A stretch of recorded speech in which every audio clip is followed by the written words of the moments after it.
Hi all, అందరూ ఎలా ఉన్నారు? మీలో చాలామందికి నేను ఎవరో తెలియకపోవచ్చు. And it's time to introduce myself. I'm Mounika Duppalam. శ్రీకాకుళంకి దగ్గరలో హోమ్ మేడ్ కేక్స్ చేస్తున్నాను. శ్రీకాకుళం నియర్ బై ఉన్న వాళ్ళు ఎవరైనా సరే హోమ్ మేడ్ కేక్స్ టేస్టీగా హెల్తీగా ఆర్డర్ చేసుకోవాలనుకుంటే మాత్రం నా ఇన్స్టాగ్రామ్ ఐడి మౌనిక వ్లాగ్స్ 111కి అయితే DM చేసి ఆర్డర్ చేసుకోవచ్చు. ఇప్పటివరకు అయితే కేక్స్ని షార్ట్స్లో పెట్టాను. అందులో కొందరు సిస్టర్స్ అడిగారు ఫుల్ వీడియోస్ డీటెయిల్స్గా పెట్టండి అని. సో ఈ వీడియోలో అయితే కేక్ కోసం ముందుగా చేసే స్పాంజ్ ఫుల్ వీడియో అండి. ఏ కేక్ ప్రిపేర్ చేసినా కూడా పక్కా కొలతలతో అయితే చేయాలండి, అప్పుడే కేక్ కరెక్ట్గా వస్తుంది.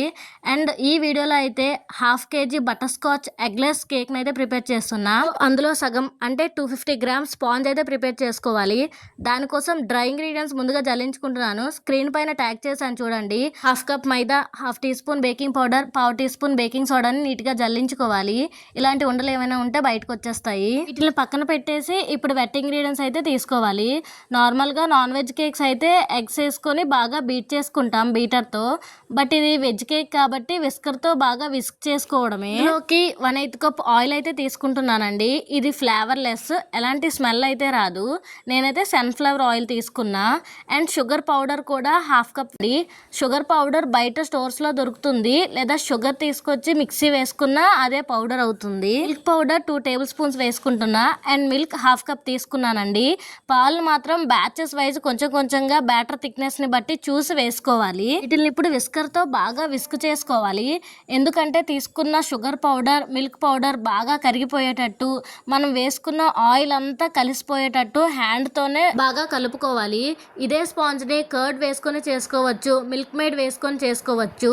వాటిని నా నెక్స్ట్ వీడియోస్లో పెడతాను. ఇందులో అయితే మిల్క్ పౌడర్ వేసుకొని చేసుకుంటున్నాను. ఇది కూడా టేస్ట్గా ఉంటుంది. అండ్ మిల్క్ని కూడా కొంచెం కొంచెంగా వేసుకోవాలి. వెజ్ కేక్ అనేసరికి చాలా మందికి డౌట్ ఉంటుంది, టేస్ట్ బాగుంటుందో బాగోదో ఎలా ఉంటుందో అని. బట్ వెజ్ కూడా చాలా బాగుంటుందండి, ఎందుకంటే ఇందులో అన్ని పాలకు సంబంధించిన ఐటమ్స్ వేస్తాం కాబట్టి స్పాంజ్ను కూడా నార్మల్గా తినేయచ్చు. Same to same tea time cake లానే టేస్ట్ వస్తుంది. నేను ఇప్పుడు చేసేది బటర్ స్కాచ్ కేక్ కాబట్టి ఫ్లేవర్ కమ్ కలర్ అయితే వేసుకుంటున్నాను మిల్క్ మిస్ట్ నుంచి. ఇది వేయగానే చూడండి కలర్ ఎంతలా చేంజ్ అయిందో. దగ్గర ఇది లేకపోతే ఎసెన్స్ కూడా వేసుకోవచ్చు, సేమ్ టేస్టే వస్తుంది. బట్ దీనివల్ల కలర్ వస్తుంది స్పాంజ్ అంతే. అండ్ మనం ఆల్రెడీ జల్లించి పెట్టుకున్న డ్రై ఇంగ్రీడియంట్స్ని 3 batches వైజ్గా కొంచెం కొంచెంగా వేసుకొని విస్కర్తో స్లోగా అంతా కలిసేలా కలుపుకోవాలి. ఈ కలుపుకోవడం కూడా ఎలా పడితే అలా కాకుండా వన్ డైరెక్షన్లో కట్ అండ్ ఫోల్డ్ మెథడ్లో కలుపుకోవాలి. అలా కలుపుకుంటేనే స్పాంజ్ ప్లఫీగా వస్తుంది. అండ్ ఇలా కలుపుకునేటప్పుడు సైడ్స్కి అయిపోయిన పిండిని స్పాచులాతో స్క్రాప్ చేసుకొని పిండి అంతా కలిసేలా ఎలాంటి ఉండలు కూడా కట్టకుండా నీట్గా కలుపుకోవాలి. వన్ డైరెక్షన్లోనే ఇలా కలపాలి. చూడండి ఈ వీడియోలో నీట్గా చూపిస్తున్నాను వన్ డైరెక్షనే. బ్యాటర్ థిక్నెస్ని బట్టి మధ్య మధ్యలో మిల్క్ యాడ్ చేసుకుంటూ బ్యాటర్ని అడ్జస్ట్ చేసుకోవాలి. అండ్ ఇందులోనే 1 tablespoon వెనిగర్ వేసుకుంటున్నా ప్లఫీనెస్ కోసం. వెనిగర్ వేసాక ఎక్కువగా కలపకూడదు, అంతా కలిసేలా కలుపుకొని 5 to 10 minutes పాటు పెట్టేయాలి. ఆ తర్వాత చూస్తే బ్యాటర్ పైన చిన్న ఎయిర్ బబుల్స్ ఫామ్ అవుతాయి.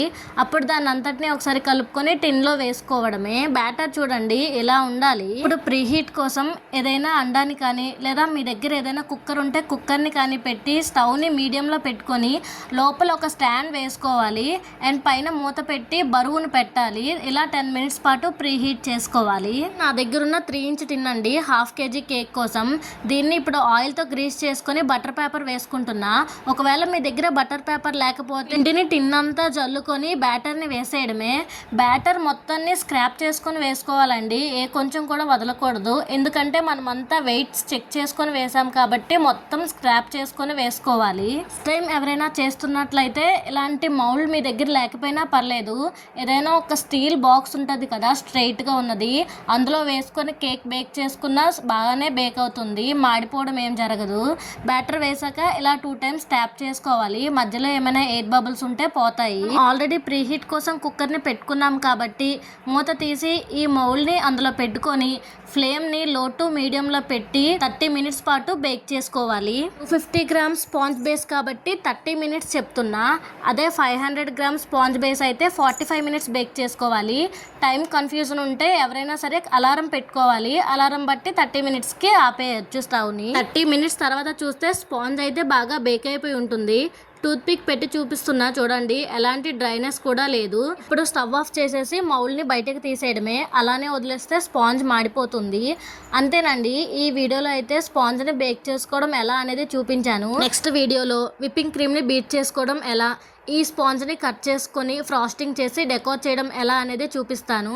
అప్పటి వరకు వీడియోని లైక్ చేసి ఛానల్ని సబ్స్క్రైబ్ చేసుకోండి.